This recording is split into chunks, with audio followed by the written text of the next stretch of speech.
राशि भागते भागते थक चुकी थी। उसकी सांसें बार बार उखड़ रही थी। कपड़े झाड़ियों में उलझकर कई जगह से फट गए थे।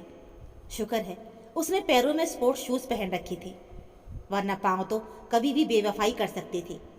मगर शरीर तो आखिर शरीर ही है, उसकी सहन करने की एक सीमा होती है। अब तो हिम्मत भी आगे बढ़ने से इनकार कर रही थी, मगर नहीं, अभी कुछ देर और साथ दो मेरा। अपनी इच्छा शक्ति से रिक्वेस्ट करती हुई राशि ने अपनी अंदरूनी ताकत को जिंदगी का लालच दिया और एक बार फिर से अपना हौसला बढ़ाकर तेजी से भागने लगी, उसी दिशा में आगे की ओर। मगर इस बार हिम्मत उसकी बातों में नहीं आई और उसने आखिर दम तोड़ ही दिया। राशि ने एक पल ठहरकर भयभीत हिरनी की तरह इधर उधर देखा और फिर पूरी तसल्ली करने के बाद एक पेड़ से अपनी पीठ टिकाकर उखड़ी हुई सांसों को संयत करने लगी। शायद सुबह होने में अब ज्यादा देर नहीं। मुझे सूरज निकलने से पहले ही कोई सुरक्षित ठिकाना तलाशना होगा, वरना पता नहीं मैं फिर किसी सूरज का उगना देख भी सकूंगी या नहीं।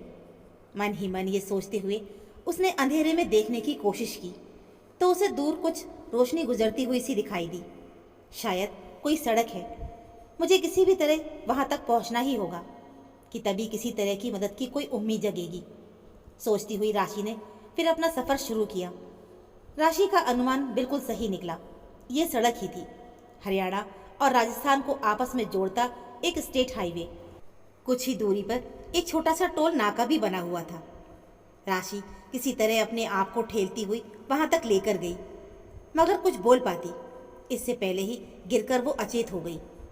टोल कर्मचारियों ने उसे देखा तो वो घबरा गए। उसकी हालत देखकर उन्होंने तुरंत पुलिस को सूचित करना ही उचित समझा। कुछ ही देर में एम्बुलेंस सहित पुलिस की गाड़ी वहां पर आ गई और महिला पुलिस की निगरानी में राशि को सिटी हॉस्पिटल में ले जाया गया। डॉक्टरों के थोड़े से प्रयास के बाद ही राशि को होश भी आ गया था। खुद को पुलिस की निगरानी में पाकर उसके मन में दबे हुए गुबार को शब्द मिले और वो महिला कांस्टेबल से लिपटकर फूट फूट कर रो पड़ी। इंस्पेक्टर किरण ने उसकी पीठ पर हाथ रखते हुए उसे भरोसे का एहसास दिलाया और कहा, देखो, तुम हमारे पास पूरी तरह सुरक्षित हो और तुम्हें घबराने या किसी से डरने की कोई जरूरत नहीं है। तुम बेखौफ होकर अपने साथ हुए हादसे के बारे में हमें बताओ, हम तुम्हारी मदद करने की पूरी कोशिश करेंगे। राशि कुछ भी नहीं बोली, बस टकटकी लगाए छत की ओर देखती रही। किस पर लगाए वो इल्जाम और किसे ठहराए दोषी, किसे सजा दिलवाए और किसे भिजवाए वो सलाखों के पीछे। जो भी उसकी इस हालत के जिम्मेदार हैं, वो उसके अपने, उसके सगे ही तो थे, वो जिनके साथ उसका खून का रिश्ता है। हाँ, ये है उसके पापा, जो उसकी एक जिद पर सारी दुनिया उस पर न्यौछावर कर देते थे। ये है उसकी माँ, जो उसकी ज़रा सी तकलीफ पर पूरी रात आंखों में बिता दिया करती थी। उसका भाई नीरज, जो उसके लिए शहर भर से बैर मोल ले लेता था।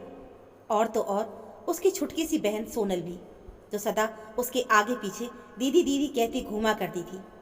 राशि के मुंह से कोई शब्द नहीं निकल पाया, बस उसकी आंखों से लगातार आंसू बह रहे थे। डॉक्टर ने इंस्पेक्टर किरण से कहा, अभी पेशेंट काफ़ी सदमे में है, इसे नॉर्मल होने दीजिए, फिर आप लोग अपनी पूछताछ कीजिएगा। इंस्पेक्टर साहिबा राशि को डॉक्टर की निगरानी में छोड़कर अपनी टीम के साथ वापस लौट गई। हाँ, एक महिला कांस्टेबल को उसकी सुरक्षा के लिए तैनात कर दिया गया था। सबके जाने के बाद राशि आंखें बंद करके लेट गई। रात भर भागते रहने के कारण उसे नींद आना स्वाभाविक था, मगर वो सोना नहीं चाहती थी। वो तो यहाँ से भाग जाना चाहती थी, अपने घर, अपने रोहन के पास, उसकी सुरक्षित बाहों के घेरे में, जहाँ उसे किसी का डर नहीं, किसी की फिक्र नहीं। राशि के दिमाग में पिछले कई दिनों के घटनाक्रम चलचित्र की तरह घूमने लगे। करीब 5 वर्षों पहले, जब वो इंजीनियरिंग और MBA करने के बाद मुंबई में एक मल्टीनेशनल कंपनी में जॉब करने लगी थी, तभी उसकी मुलाकात रोहन से हुई थी। मजबूत और स्वस्थ शारीरिक बनावट वाला रोहन अपने स्वभाव के अनुरूप मन से बहुत ही सरल था। कोई अंदाजा भी नहीं लगा सकता था कि बाहर से एकदम शांत और सीधा सा दिखने वाला रोहन अपने भीतर कभी हृदय भी रखता है। सबके साथ राशि को भी ये बात उस साल कंपनी की न्यू ईयर पार्टी में ही पता चली थी, जब उसने वहाँ एक प्रेम गीत गाया था। उसकी प्रेम कविताओं की धारा में बहती बहती राशि कब उसके प्रेम पाश में बन गई, उसे भान ही नहीं हुआ। अब तो राशि जब देखो तब किसी न किसी बहाने से उसके आसपास ही बने रहने की कोशिश में लगी रहती थी। उसने ये बात छुटकी सोनल से भी शेयर की थी। सोनल ने तो उसे इस रास्ते पर आगे बढ़ने का हौसला दिया था।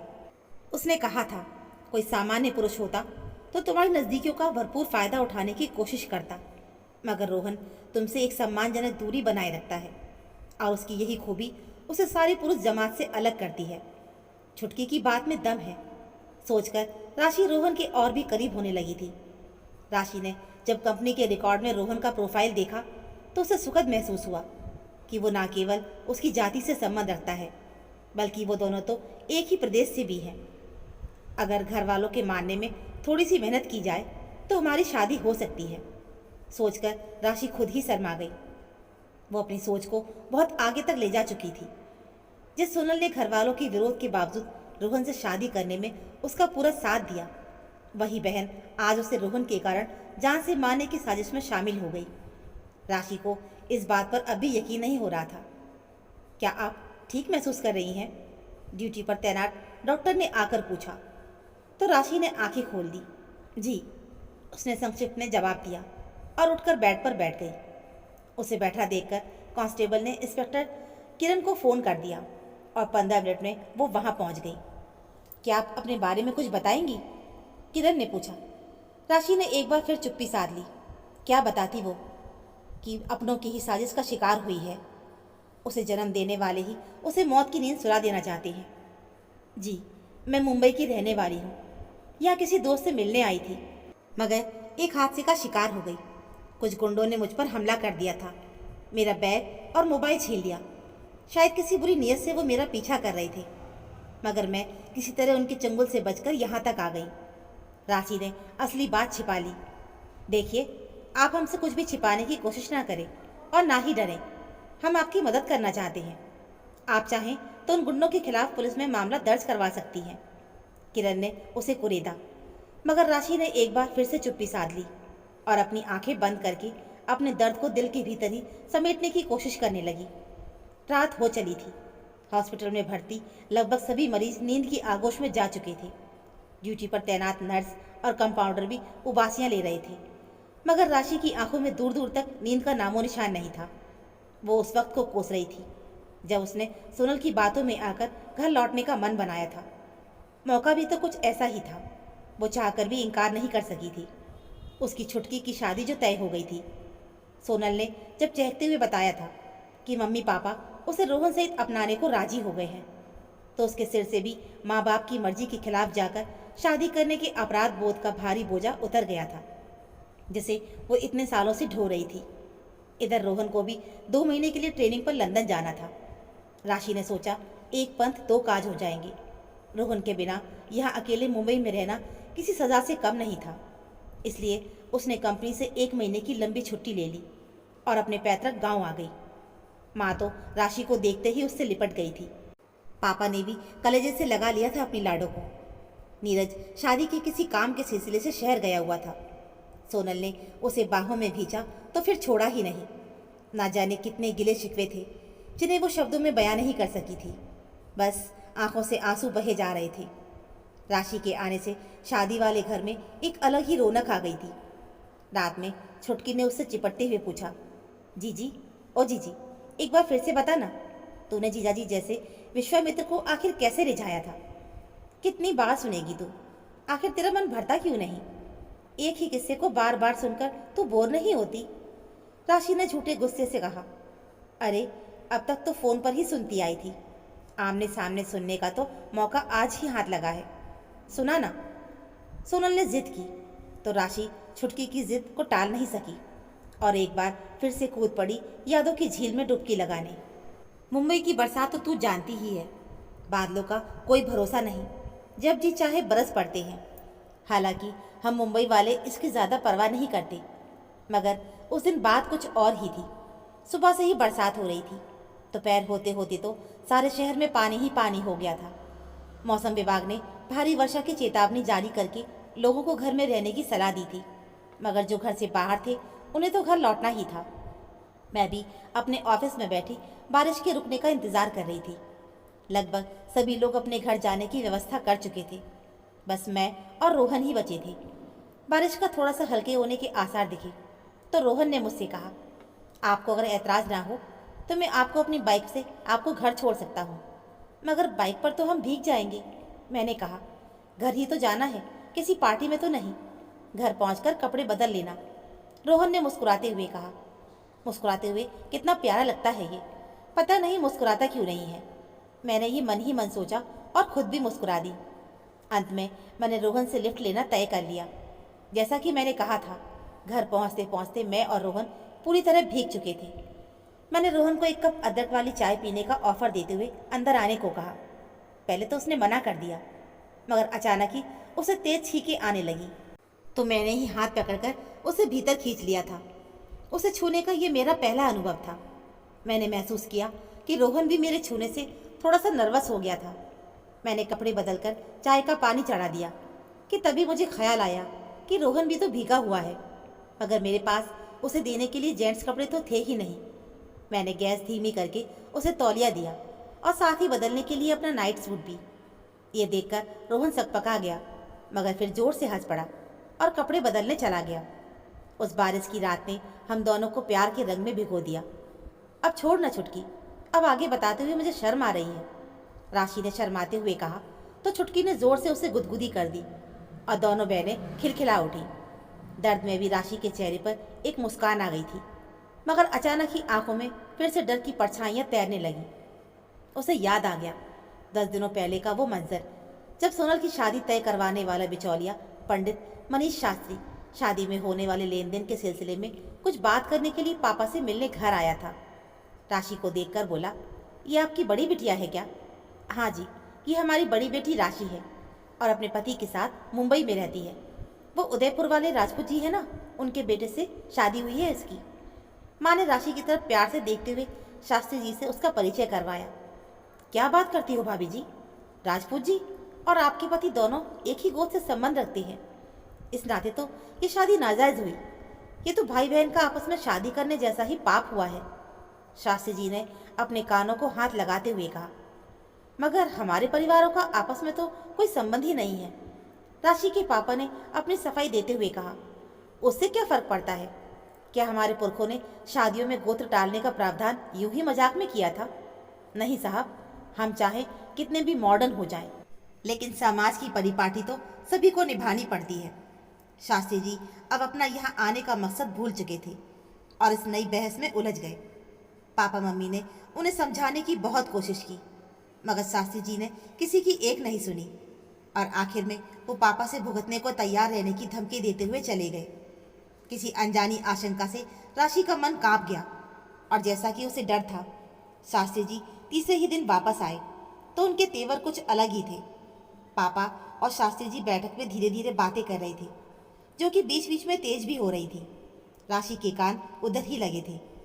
उसने सुना वो कह रहे थे कि पंचों की राय है कि राशि बिटिया की शादी को खारिज करार दिया जाए और वो पूरी पंचायत के सामने अपने पति को राखी बांधकर भाई बनाए। ये सुनते ही राशि के पैरों तले जमीन खिसक गई। वो सांस रोके आगे का वार्तालाप सुनने लगी। मगर ये कैसे संभव है? राशि की शादी को 4 साल हो चुके हैं, ऐसे में वो कैसे ये सब कर सकती है? पापा ने विरोध किया था। तो फिर आप सोनल की सगाई को टूटा हुआ ही समझे। आपके होने वाले समधी इस हालात में आपके साथ रिश्ता रखने के इच्छुक नहीं है। और सिर्फ वही नहीं, अब तो सोनल को कोई भी गैरतमंद आदमी अपने परिवार की बहू नहीं बनाएगा, ये भी पंचायत ने तय किया है। शास्त्री ने अपना 2 टूक फैसला सुनाया। क्या इसके अलावा और कोई रास्ता नहीं है?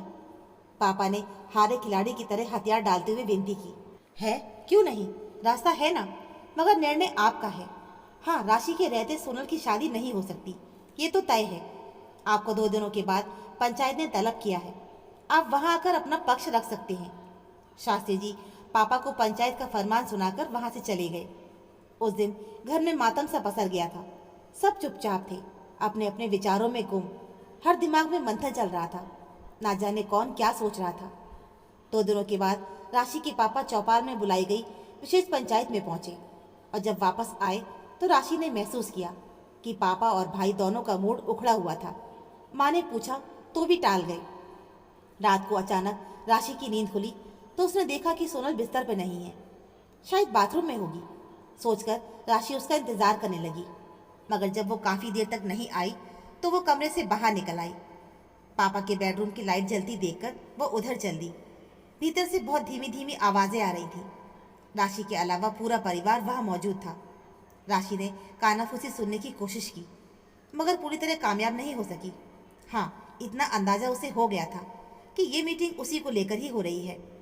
भाई नीरज ने कहा, समस्या की जड़ को ही खत्म कर देते हैं, ना रहेगा बांस ना बजेगी बांसुरी। ये सुनते ही राशि कांप उठी कि तभी पापा ने कहा, समाज में अपनी इज्जत के लिए मैं ऐसी कई औलादें कुर्बान कर सकता हूँ।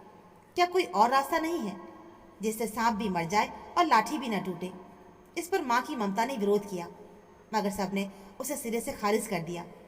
वो समझ गई कि ये मीटिंग उसे रास्ते से हटाने के लिए हो रही है। वो चुपचाप वहाँ से हट गई और वापस बिस्तर पर आकर लेट गई। अब उसने अपने आप को यहाँ से सुरक्षित निकालने के बारे में सोचना शुरू किया। रोहन तो इतनी जल्दी यहाँ नहीं आ सकेगा। अपनी फ्रेंड दिया को मैसेज कर देती हूँ ताकि वो कल किसी बहाने से आकर मुझे यहाँ से ले जाए। आगे तो मैं संभाल लूँगी। ये सोचते हुए राशि ने अपने मोबाइल की तरफ हाथ बढ़ाया। मोबाइल अपनी जगह पर ना पाकर राशि समझ गई कि किसी सोची समझी साजिश के तहत उसका संपर्क बाहर की दुनिया से काट दिया गया है। दूसरे दिन राशि सारे घटनाक्रम से अनजान बने रहने का नाटक करती हुई घर की सारी गतिविधियों पर पैनी नजर रखे हुए थी। उसने अपने मोबाइल के बारे में भी सबसे पूछताछ की, मगर किसी ने भी कोई संतोषजनक जवाब नहीं दिया। चलो कोई बात नहीं, खो गया होगा, नया ले आएंगे। राशि ने भी बात को हवा में उड़ाने की कोशिश की। राशि को वो मौका मिल ही गया जिसकी उसे तलाश थी। वो इसे किसी भी कीमत पर खोना नहीं चाहती थी। माँ तो पापा को लेकर अपने मायके गई हुई थी शादी का निमंत्रण देने, और नीरज गया था शादी के लिए कुछ पैसों का इंतजाम करने पापा के दोस्त के यहाँ। सभी लोग कल दोपहर तक ही आने वाले थे। घर में वो और सोनल ही थे। राशि ने अपने सारे रुपए गहने पर्स के हवाले किए और पर्स को सिराने छिपा के रख दिया। उसने अपने स्पोर्ट्स शूज भी सुरक्षित रख लिए थे। रात को सोनल ने घर के मुख्य दरवाजे पर ताला लगा दिया और चाबी अपनी तकिया के नीचे रख ली। मौका पाकर राशि ने सोई हुई सोनल के बालों को सहलाने के बहाने धीरे से वो चाबी निकाल ली, और जब सोनल गहरी नींद में थी तो चुपके से दरवाज़ा खोलकर वो बाहर आ गई। घर से बाहर निकलने से पहले उसने सोनल के कमरे का दरवाज़ा बाहर से बंद कर दिया और उसका मोबाइल बरामदे में लाकर रख दिया, ताकि ना तो सोनल खुद दरवाज़ा खोलकर बाहर आ सके और ना ही किसी से संपर्क साध सके। इतना समय काफ़ी था राशि के पास अपने आप को बचाने के लिए। इस तरह वह खुद को एक बार तो मौत के मुंह से निकाल के ले आई, मगर जब तक वो वापस मुंबई नहीं पहुंच जाती तब तक सुरक्षित नहीं थी। रात लगभग बीत चुकी थी। उसे डर था कि कहीं कोई उसे तलाश करता हुआ यहाँ तक ना आ पहुँचे। अब तक तो सभी घर वालों को मेरे भागने के बारे में यकीन हो गया होगा। मुझे 1-2 दिन और यहीं पुलिस की सुरक्षा में रहना चाहिए। सोचते सोचते राशि ने एक बार फिर सोने की कोशिश की, और इस बार उसे नींद आ गई। सुबह जब उसकी आंख खुली तो सूरज सिर पर चढ़ आया था। डॉक्टर सुबह के राउंड पर आ गई थी। राशि को देखकर मुस्कुराई और उसकी तबीयत के बारे में पूछा कि तभी इंस्पेक्टर किरण भी आ गई, और उन्होंने राशि का हाथ अपने हाथ में लेकर एक बार फिर से सहानुभूति से पूछताछ शुरू की। उसने पूरी बात इंस्पेक्टर को बताकर अनुरोध किया और कहा, मुझे अपने घर वालों से जान का खतरा है। मेरे पति 1 सप्ताह के बाद इंडिया आएंगे, तब तक मुझे सुरक्षा उपलब्ध करवाएं, मगर मैं किसी के खिलाफ कोई केस दर्ज नहीं करवाना चाहती।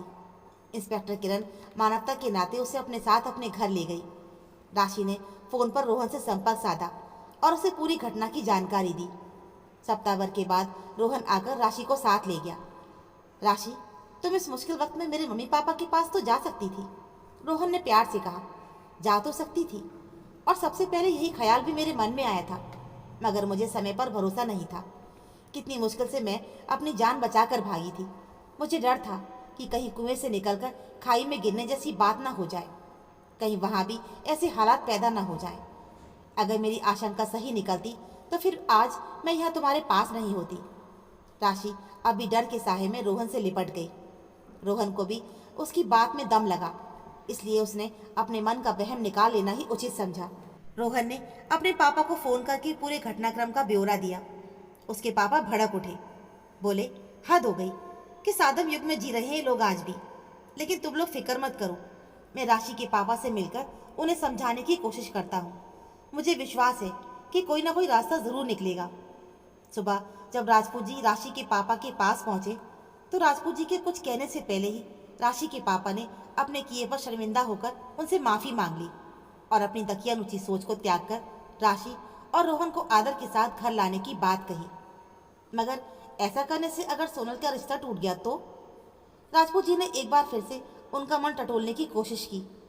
टूटता है तो टूट जाए, मगर मैं अब एक बेटी का घर बसाने के लिए दूसरी बेटी का बसा बसाया घर नहीं उजाड़ सकता। ये बात मेरी मोटी बुद्धि में बहुत अच्छी तरह से आ गई है। लेकिन उस दिन के बाद राशि ने कभी उस घर में पैर न रखने का फैसला कर लिया था। जो माता पिता उसे मार डालने को तैयार हों, उनके किसी वादे का वो भरोसा नहीं कर सकती थी। तो दोस्तों, आज की कहानी में बस इतना ही। ये कहानी आपको कैसी लगी हमें कमेंट में ज़रूर बताइएगा। कहानी अच्छी लगी हो तो प्लीज़ वीडियो को लाइक, चैनल को सब्सक्राइब ज़रूर कर लीजिएगा। मिलते हैं फिर एक नई कहानी के साथ। कहानी सुनने के लिए आप सभी का बहुत बहुत धन्यवाद।